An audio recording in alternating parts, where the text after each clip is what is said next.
The sun was beginning to set over Umuaka, casting long shadows across the red earth.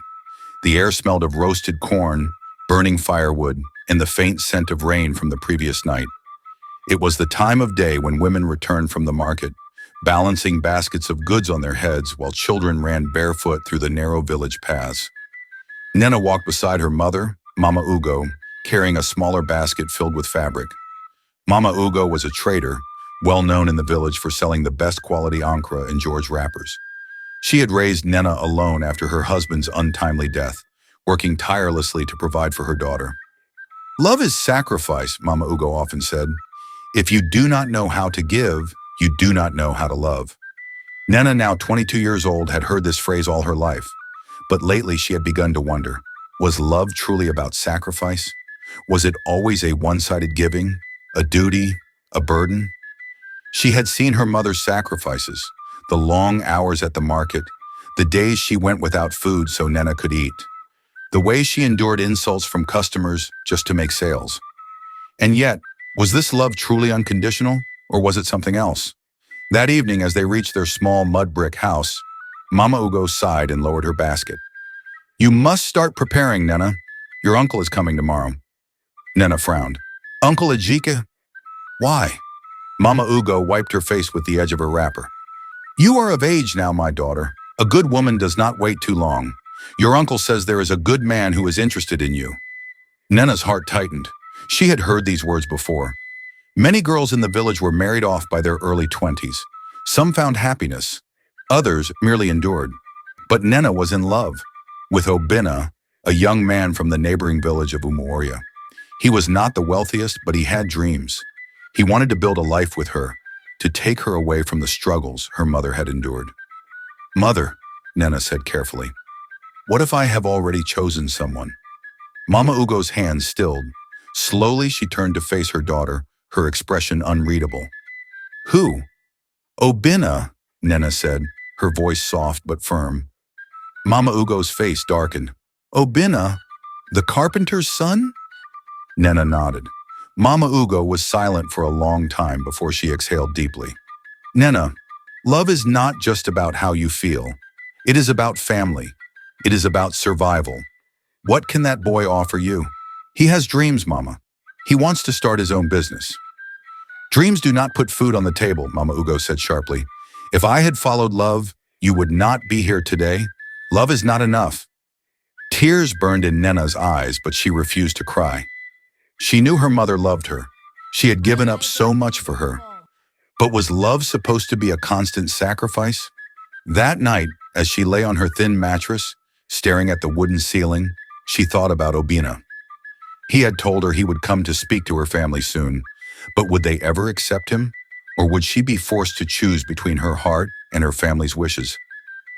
The next day, Uncle Ejike arrived, bringing news of a suitor. His name was Ikenna, the son of a wealthy palm oil merchant. He was well established, respected, and ready to take a wife.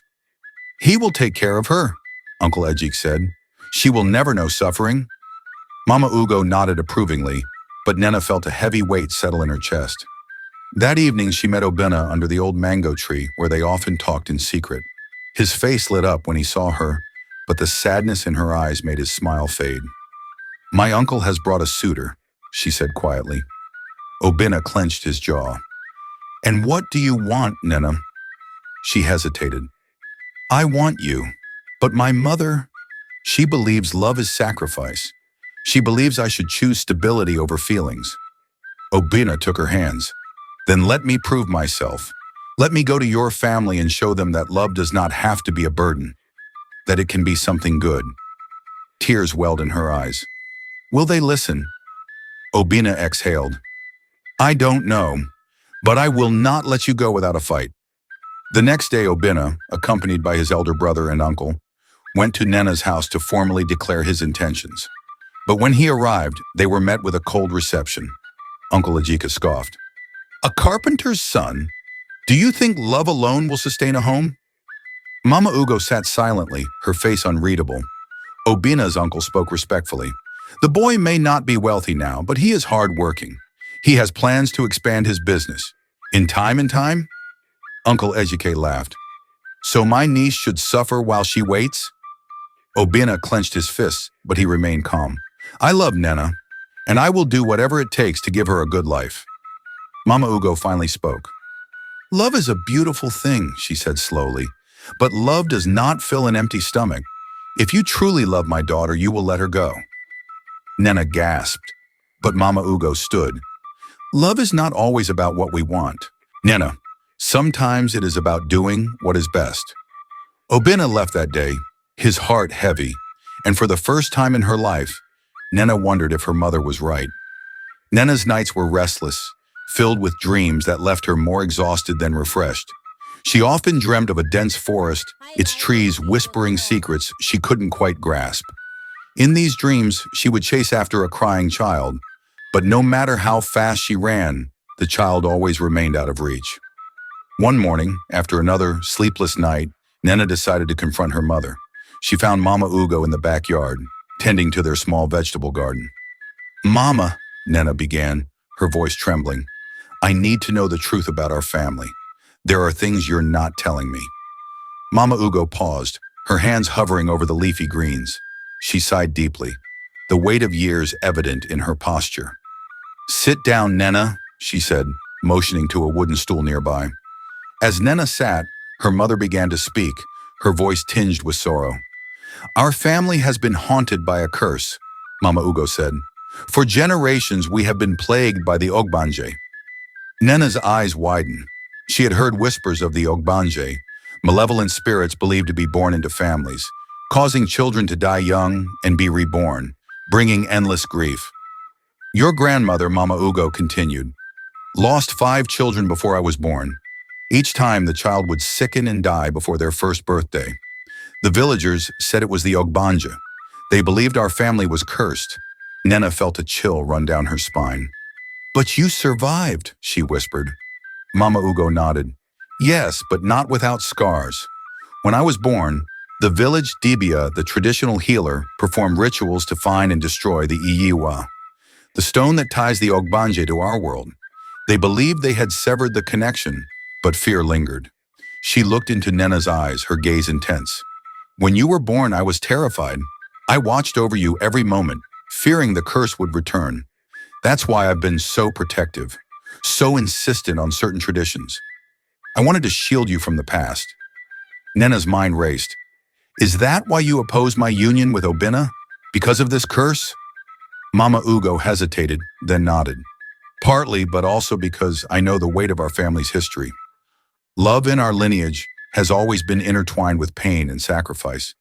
I wanted something different for you, a life free from the shadows of our past. Tears welled up in Nena's eyes. But Mama, doesn't love also mean taking risks? Facing challenges together?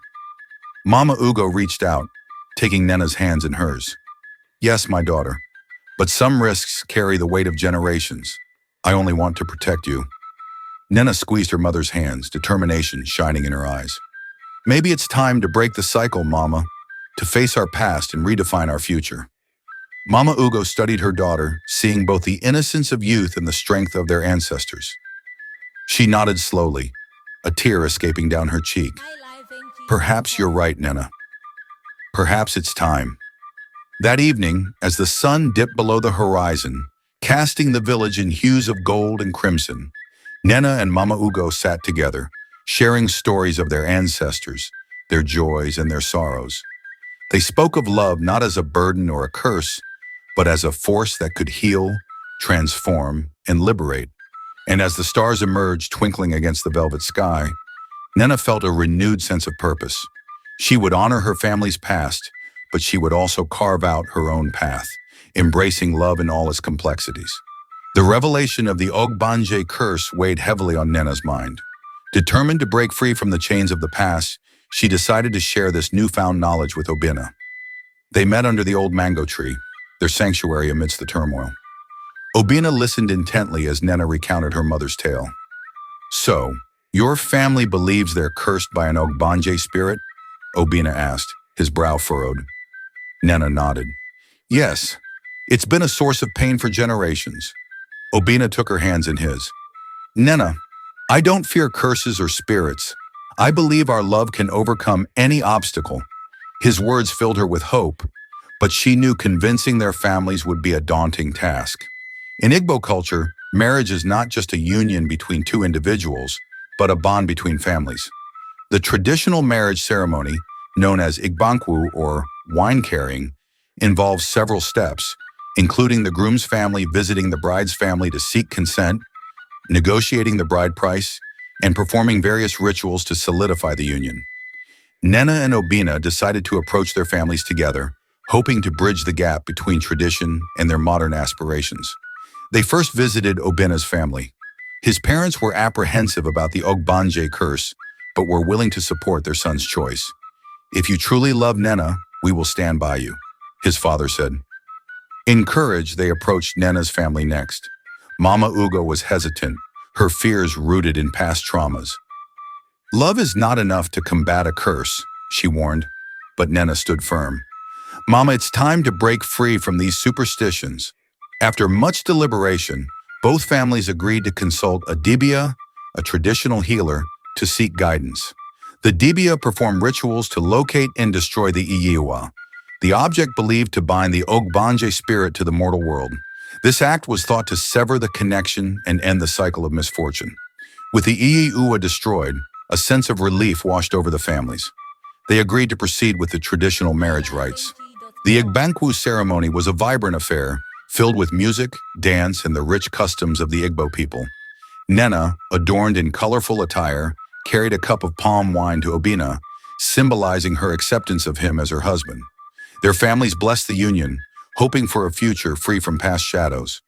As they embarked on their new journey together, Nena and Obina understood that unconditional love required confronting and overcoming deep-seated fears and traditions. Their story became a testament to the power of love to heal and transform, even in the face of age-old beliefs. Nena and Obina's union, solidified through the traditional Igbanku ceremony, marked the beginning of their journey together. However, as they settled into married life, they faced the intricate dance of balancing personal aspirations with the weight of societal expectations deeply rooted in Igbo culture. In Igbo society, marriage is not merely a bond between two individuals, but a union that intertwines families and communities. Traditional roles often dictate that the husband assumes the position of the primary provider, while the wife manages the household and nurtures the children. Nena, having grown up observing these norms, initially embraced her role with enthusiasm. She took pride in maintaining their home, preparing meals that Obina relished, and participating actively in community events. The couple attended the annual Iri Ji New Yam Festival together, celebrating the harvest and paying homage to their ancestors. These customs reinforced their bond and their connection to their heritage. Despite her dedication to traditional duties, Nena harbored dreams beyond the confines of domestic life. She had always been passionate about education and desired to become a teacher, inspiring the next generation. Obina, aware of her aspirations, supported her wholeheartedly. "Our traditions are important," he told her one evening, "but so are your dreams. We can honor both." With Obina's encouragement, Nena enrolled in a local teacher training program. Balancing her studies with her responsibilities at home was challenging, but her determination fueled her perseverance. She often stayed up late, poring over textbooks after completing her household chores. Nena's pursuit of a career outside the home was met with mixed reactions from the community. Some elders viewed her ambitions as a deviation from traditional norms, believing that a woman's place was within the household. Gossip circulated, suggesting that Nena was neglecting her duties as a wife. One afternoon, Mama Ugo visited and expressed her concerns. "Nena, people are talking," she said gently. "They say you're abandoning your role as a wife." Nena sighed, feeling the weight of societal expectations pressing down on her. "Mama, I respect our traditions, but I also have dreams I wish to fulfill. Can I be both a good wife and a teacher?" Mama Ugo pondered her daughter's words, recalling her own sacrifices and unfulfilled aspirations. She realized that supporting Nena's dreams did not equate to abandoning their cultural values. "My daughter," she said, placing a hand on Nena's shoulder, "you have my blessing. Pursue your dreams, and may they enrich our community." Obina and Nena worked collaboratively to redefine their roles within their marriage. Obina adjusted his carpentry business hours to assist with household chores, challenging traditional gender roles. Their partnership became a model of mutual respect and support, illustrating that cultural traditions could evolve without losing their essence. Nena's journey to becoming a teacher was not just a personal achievement, but a testament to the possibility of harmonizing personal aspirations with cultural expectations. She became a beacon of inspiration for other women in the community, demonstrating that embracing one's dreams could coexist with honoring tradition. As Nena embarked on her teaching career, she became a beacon of change in her community, illustrating the transformative power of education, especially when championed by women. Her journey mirrored those of pioneering Nigerian women who had broken barriers in various fields, serving as inspirations for generations to come. Nena's role as a teacher extended beyond the confines of the classroom. She organized adult literacy programs, enabling many women in the village to read and write for the first time.